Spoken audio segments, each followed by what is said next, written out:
Sai, Shri Sai, Satcharitra, Chapter 38. Chapter 38 describes Baba's handi, the disrespect of shrine, kala or hodgepodge, and cup of buttermilk. Preliminary. O blessed Sadguru Sai, we bow to you, who has given happiness to the whole world, accomplished the welfare of the devotees, and have removed the afflictions of those who have resorted to your feet. By being very liberal and also being the protector and savior of the bhaktas who surrender themselves to you, you have incarnated yourself in this world to oblige mankind and do them good. The liquid essence of pure self was poured into the mold of Brahma, and out of this has come out the crest jewel of the saints, Sai. This Sai is Atmaram himself. He is the abode of the perfect divine bliss.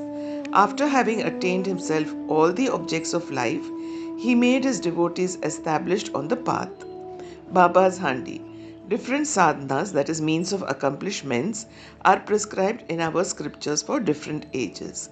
Tapa is recommended for Krita age, Dhyana for Treta age, Yajna for Dwapar age, and Dan for Kali age. Of all the charities, giving food is the best one. We are much perturbed when we get no food at noon. Other beings feel similarly under such circumstances. After knowing this, he who gives food to the poor and the hungry is the best donor or charitable person. The Taittiriya Upanishad says that food is Brahma. From food all the creatures are born, and by food they live. And after having departed into food, again they enter.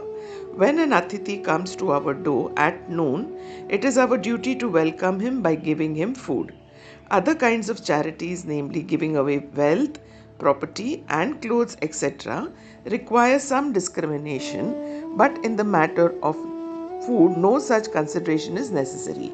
If anybody comes to our door at noon, he should be served forthwith, and if lame, crippled, blind, and diseased persons come, they should be fed first, and the able bodied persons and our relations afterwards. The merit of feeding the former is much greater than that of feeding the latter. Other kinds of charities are imperfect without this annadan, just as stars without the moon, necklace without its pendant, crown without its pinnacle, pond without a lotus, bhajan without devotion, married lady without kumkum mark, song without a sweet voice, or buttermilk without salt. Just as varan, that is pulse soup, excels all other dishes, annadana is the best of all merits. Now, let us see how Baba prepared food and distributed it to others.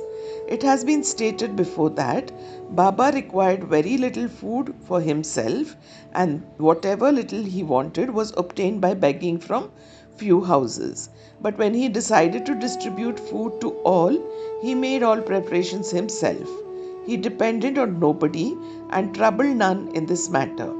First, he went to the bazaar and brought all the things corn, flour, spices, etc., paying cash. He also did the grinding. In the open courtyard of the masjid, he arranged a big hearth, and after lighting a fire, he kept a handi over it with a proper measure of water. There were two kinds of handis, one small and the other big. The former provided food for 50 persons, the latter for 100. Sometimes he cooked meethe chawal, and at other times biryani with meat. At times in the boiling varan, he let in small balls of thick or flat bread of wheat flour. He grinded the spices on a stone slab and put the thin pulverized spices into the cooking pot. He took all pains to make the dishes very palatable. He prepared ambil by boiling jawari flour in water and later mixing to it buttermilk, and then boiled both together. With the food he distributed this ambil to all alike. To see whether the food was properly cooked or not, Baba rolled up the sleeve of his kafni and put his bare arm in the boiling cauldron without fear and churned the whole mass from side to side and up and down. There was no mark of burn on his arm nor fear on his face. When the cooking was over, Baba got the pots in the masjid and had them duly consecrated by the Maulavi. First, he sent part of the food as prasad to Malsapati and Tatya Patil. Then, he served the remaining contents with his own hand to all the poor and helpless people to their heart's content. Really blessed and fortunate must be those people who got food prepared by Baba and served by him. Somebody may raise a point here and ask, did Baba distribute vegetarian and non-vegetarian food as prasad to all his devotees? The answer is plain and simple. Those who were accustomed to non-vegetarian food were given non-vegetarian food from the handi as prasad, and those who were not so accustomed were given vegetarian meal. He never created in them any wish or desire to indulge in this food. There is a principle that when the Guru himself gives anything as prasad, the disciple who thinks and doubts whether it is acceptable or otherwise goes to perdition, that is, future misery. In order to see whether any disciple has imbibed this principle, Baba at times put them to tests. For instance, on an Ekadashi day, he gave some rupees to Dada Kelkar and asked him to go in person to Korhala to get meat from there. This Dada Kelkar was an orthodox Brahmin and adhered to all orthodox manners in his life.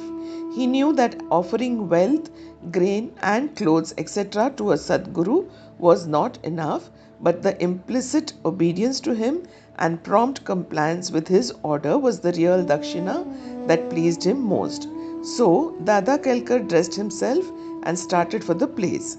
Then Baba called him back and said, "Don't go yourself, but send somebody." Then Dada sent his own servant, Pandu, for the purpose.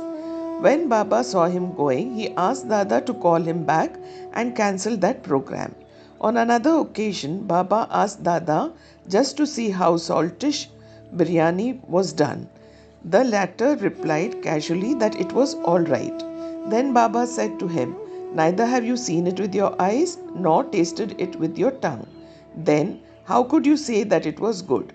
Just take off the lid and see." While saying this, Baba caught his arm and thrust it into the pot and added, "Take some out of this, leaving aside your orthodox ways, and taste a little." When a wave of real love rises in the mother's mind, she pinches her child, and when he begins to cry, she hugs him close to her bosom. Similarly, Baba, in a true motherly way, pinched Dada Kelkar in this way. Really, no saint or guru will ever force his orthodox disciple to eat foods forbidden to in his religion. The handi business went on for some time till 1910 and was stopped thereafter. As stated before, Das Ganu spread the fame of Baba by his kirtans far and wide in the Mumbai Presidency, and people from that part of the country began to flock to Shirdi, which became very soon a place of pilgrimage. The devotees brought with them various articles for presentations and offered various dishes of food as Naivedya. The quantity of Naivedya offered by them was so much that the fakirs and paupers could feed themselves to their heart's content, leaving some surplus behind. Before stating how Naivedya was distributed, we shall refer to Nana Sahib Chandorkar's story showing Baba's regard for local shrines and deities. Nana Sahib's disrespect of a shrine. By drawing inferences or guessing in their own way, some people had said that Baba Sai was a Brahmin and some said that he was a Muslim. In reality, he belonged to no caste. No one knew definitely when he was born and in what community and who his parents were. Then, how could he be a Muslim or a Brahmin? If he was a Muslim, how could he keep dhuni ever burning in the masjid? How could there be a Tulsi Vrindavan there? How could he allow the blowing of conches and the ringing of bells? How could he allow all the different forms of Hindu worship there? Had he been a Muslim, could he have ears pierced and could he have spent money from his pocket for repairing Hindu temples? On the contrary, he never tolerated the slightest disrespect to shrines and deities. Once Nana Sahib Chandorkar came to Shirdi with his sadhu, that is the husband of his wife's sister, Mr. Biniwale. When they went to the masjid and sat before Baba, the latter suddenly got very angry with Nana Sahib and said, "You have been so long in my company, then why do you behave like this?" Nana Sahib at first did not understand anything and humbly requested Baba to explain. Baba asked him, when did he come to Kopargaon and how he came to Shirdi from there. Nana Sahib then at once realized his mistake. He usually worshipped the shrine of Datta on the banks of the Godavari at Kopargaon on his way to Shirdi. But this time he dissuaded his relative, who was a Datta Bhakta, from going to that shrine in order to avoid delay and drove straight.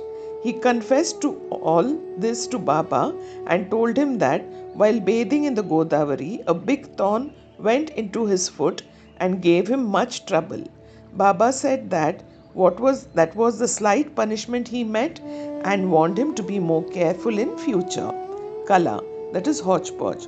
To revert to the distribution of the Naivedya, after the Aarti was over and after Baba sent away the people with Udi and blessing, he went inside and sat behind a curtain with his back to the nimbar for meals with 2 rows of intimate devotees, one on each side. The Bhaktas brought Naivedya containing a variety of food such as puris, mande, polis, basundi, sanza, fine rice, etc., and kept waiting outside for prasad consecrated by Baba. All the foods were mixed in a hodgepodge and placed before Baba. He offered it to God and consecrated it. Then portions of the same were given to the persons waiting outside, and the rest was served to the group of devotees inside with Baba at the center. The Bhaktas stood sitting in 2 rows, then dined to their heart's content. Baba asked Shama and Nana Sahib Nimorkar daily to serve the consecrated food to all persons sitting inside and look to their individual needs and comforts. They did very carefully and willingly. Every morsel of the food thus partaken gave them fulfillment and satisfaction. Such sweet, lovely and consecrated food it was, ever auspicious and ever holy. Cup of buttermilk. Once Hemadpant had eaten to his full capacity in this company when Baba offered him a cup of buttermilk. Its white appearance pleased him, but there was no space for it. He, however, took only a sip. On seeing his faltering attitude, Baba said, "Drink it all. You won't get any such opportunity there hereafter." He drank it off then and found that Baba's words were prophetic, for he passed away after a brief period. Now, readers, we have certainly to thank Hemadpant. He drank the cup of buttermilk but has supplied us with sufficient quantity of nectar in the form of Baba's Leelas. Let us drink this nectar to our heart's content and be satisfied and happy. Bow to Shri Sai, peace be to all.